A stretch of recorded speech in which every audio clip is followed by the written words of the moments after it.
Então, para começar o nosso vídeo de hoje, eu queria falar aqui da cidade de São Paulo, um momento marqueteiro aqui, porque eu ia vendo a cidade e falei, nossa, como a nossa cidade é cinematográfica, hein? Ia passando os lugares e falei, nossa, que lugar maravilhoso, eu já fui nesse lugar, já pensei em filmar nesse lugar. Então, caso não tenha oportunidade de conhecer São Paulo, conheçam aí por esse filme.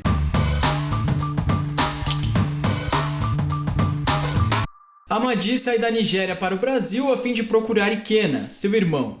Enquanto traça o caminho deixado por ele, Amadi vai aos poucos assimilando alguns hábitos de nossa cultura. Mas é sempre muito bom ver nossa cidade, ver os lugares por onde a gente passa, através do olhar dos diretores, né? Já vários filmes foram gravados aqui, mais uma vez a cidade de São Paulo aqui nesse filme é quase como um personagem. Quase não! É também um personagem. E eu já ia puxar aqui aquela pergunta famosa que eu sempre faço e eu gosto aí de ouvir as palavras do Sr. Natan.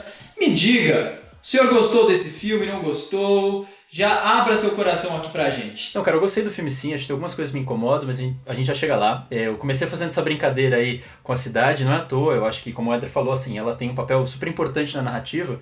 E é curioso que enquanto eu tava assistindo o filme, eu me lembrava muito dos filmes ali dos anos 20, aqueles lá que tem aquelas alcunhas lá, Sinfonia de uma Metrópole, Sinfonia de uma Cidade, então a gente tem Berlim e São Paulo. E, na verdade, eles vêm de cineastas aí que têm uma origem no experimentalismo, no abstrato.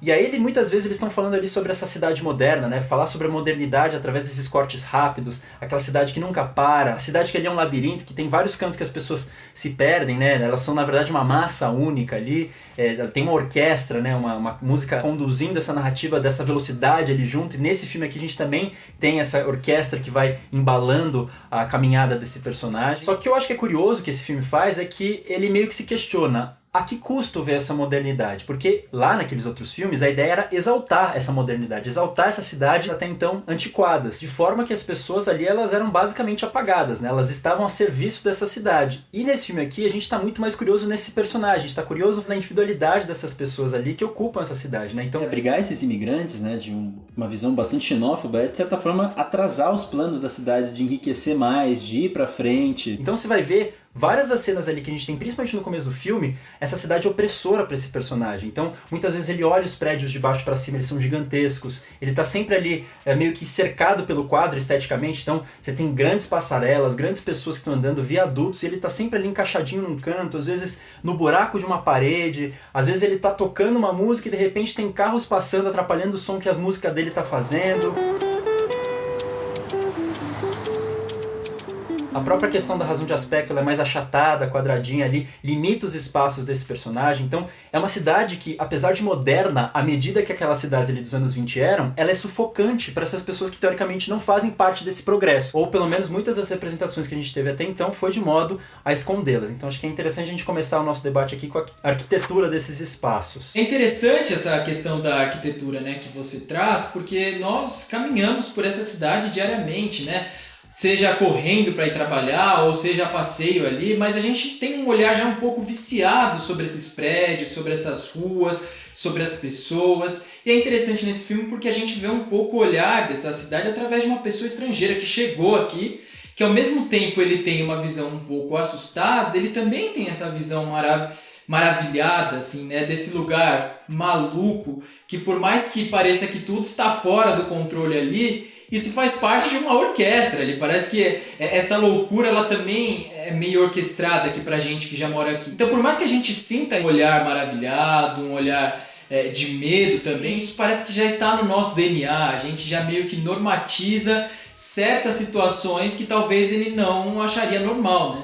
Então eu acho que tem essa dualidade entre estar assustado e estar maravilhado que o filme consegue captar bem. Eu acho que essa questão do orquestrado é super importante até pela questão de ritmo, né? Se você for pegar esses filmes antigos, a ideia é que justamente a modernidade mantém esse ritmo, né? Esse ritmo ele não pode ser quebrado. Então tudo que é diferente é despersonalizado. A ideia é que o diferente ele se transforme em massa, né? Tanto é que os momentos em que você tem nesses filmes antigos dele dar um respiro para esse ritmo é justamente para provar que as pessoas deveriam se manter no ritmo. Então tem uma cena super marcante ali no Berlim, uma Sinfonia de uma Cidade, que um personagem vai se suicidar e as pessoas, logo depois isso acontece, voltam ao ritmo normal. As pessoas não devem sair desse ritmo, todas elas devem se transformar em massa. E o que eu acho que o Cidade Pássaro faz aqui é justamente o caminho contrário, né? Eu tava falando desses corpos que ocupam esses espaços, né? Diferentemente daqueles outros filmes que a gente nem conhecia as personalidades, a gente não conhecia as idiosincrasias que cada uma delas tinha, aqui o Cidade Pássaro dá nome a todos esses personagens. Então é a dona do restaurante chinês, é o amigo húngaro, a cabeleireira congolesa. Então todos eles têm a sua personalidade, têm muito a sua identidade. E a soma de todos esses corpos a priori despersonalizados que fundam essa cidade moderna do século XXI, né? Porque se a cidade do século XX era simplesmente os espaços ou até mesmo as ações nesses espaços, aqui é a ação individual nesses espaços. Então, são as histórias que existem ali dentro, essas individualidades. É justamente poder proporcionar esses pontos de encontro. A cidade do século XXI se ramifica, ela vai se complexificando, então, nesse sentido. A gente vê que, ao mesmo tempo, essa cidade proporciona esses encontros, ele consegue construir laços, ele consegue trocar experiências, ele consegue trocar ali, aprender com outras culturas, as pessoas ouvem ele e ele ao mesmo tempo consegue ouvir outras pessoas.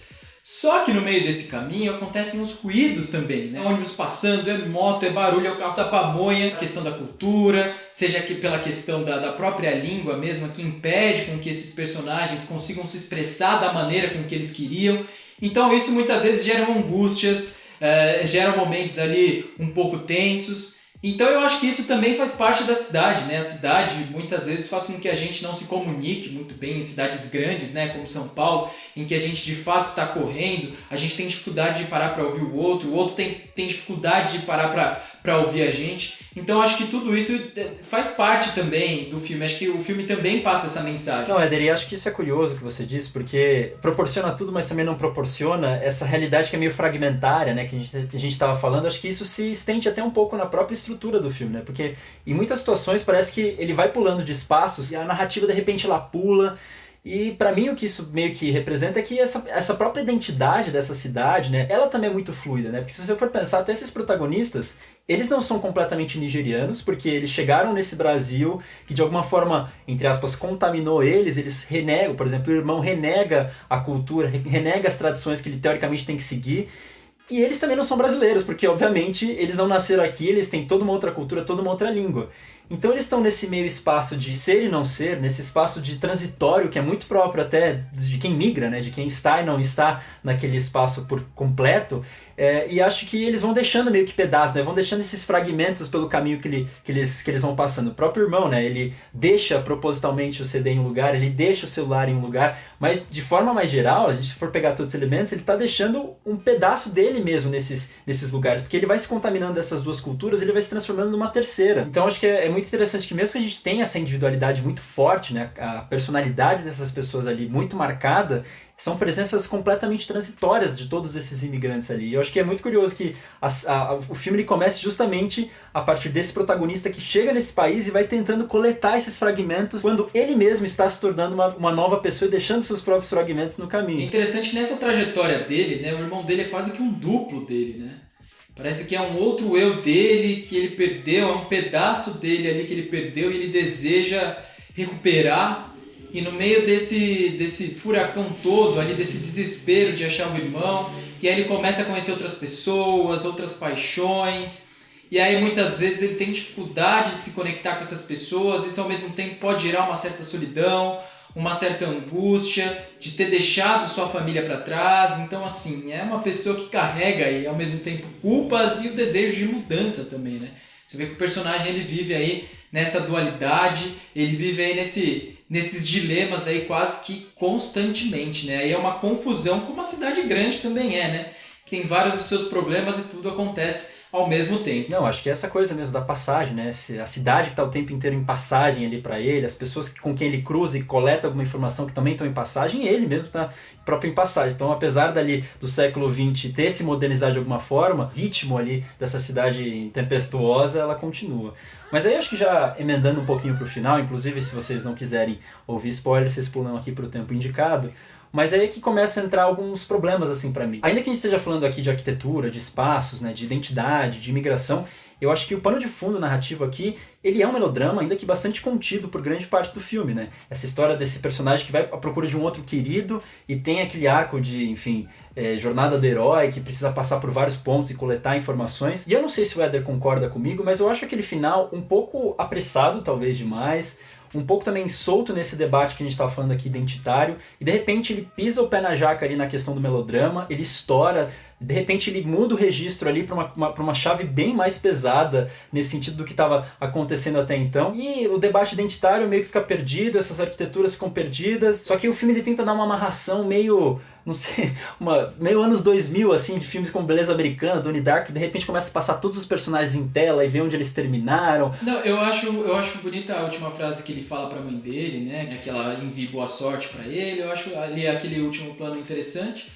Mas assim, minha crítica seria mais assim, eu acho que isso se acentua de fato no final do filme, mas eu acho que ele quer trazer muitas discussões e ele às vezes não consegue se aprofundar da forma ali que eu acho que traria mais significado. Então eu acho que ele quer trazer muita coisa e aí fica tudo um pouco raso e no final de fato eu acabo concordando com você que tudo acontece ao mesmo tempo ali, há uma necessidade de apreciar o filme para que todos os desfechos ali sejam dados. Então, de fato, eu acho que ele apresenta muitos temas e ele se perde um pouco ali na hora de amarrar um entre o outro. Ele parece que fica um pouco uma coisa meio perdida ali no ar. Então, de fato, eu concordo. Tem até meio que um problema, porque teoricamente a gente está falando que o filme começa blocando esses personagens em caixinhas, né? Porque o tempo inteiro a cidade sufoca ele, então ele tá sempre esteticamente enclausurado nos espaços. No final você termina mais uma vez em caixinhas, né? Porque você, como eu disse, você vai mostrando, agora é a vez do húngaro mostrar, agora é a vez de sei lá o quê, agora é a vez de sei lá o quê. Então parece que os personagens eles terminam ali naquelas caixinhas que de certa forma até faz sentido se for pensar que a cidade,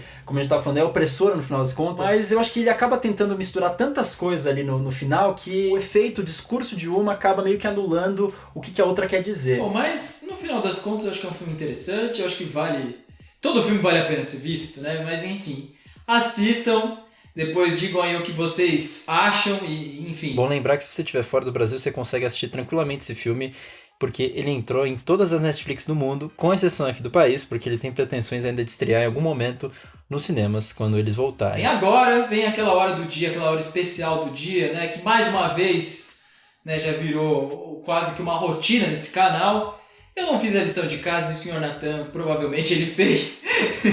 Enfim, Sr. Natan, diga aí, ouvinte recomendar, sua recomendação aí para os nossos espectadores. Pois é, né? A quarentena está sendo um ótimo momento para conhecer filmes de vários cantos do mundo. Então, caso você nunca tenha assistido um filme egípcio, talvez chegou a sua hora aqui, que a gente tem uma dica que sai lá do CCBB, né, o Centro Cultural do Banco do Brasil, que eles estão fazendo a segunda mostra, no caso esse ano online, de cinema egípcio. Então são filmes, palestras, workshops, conversas com cineastas aí. Vai até o dia 23 de agosto ali no site, você só precisa se cadastrar com o CPF, é tudo tranquilo.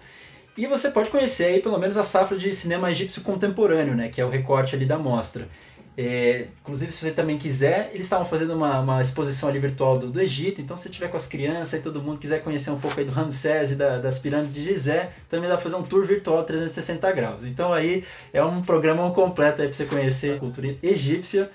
E sempre lembrando, né, como eu falo aqui, todas essas dicas, incluindo essa daqui da mostra, elas estão sempre no nosso Instagram, num destaque ali de dicas da quarentena, então tem milhares de dicas, então sigam lá o nosso perfil 20 Quadro no Instagram para saber de todas elas. É isso, gente, e com essa indicação maravilhosa do Natan, a gente conclui aqui esse vídeo. Muito obrigado por ter assistido até aqui, dá aquele like, comenta aí, é isso. Então, gente, muito obrigado, até a próxima e valeu!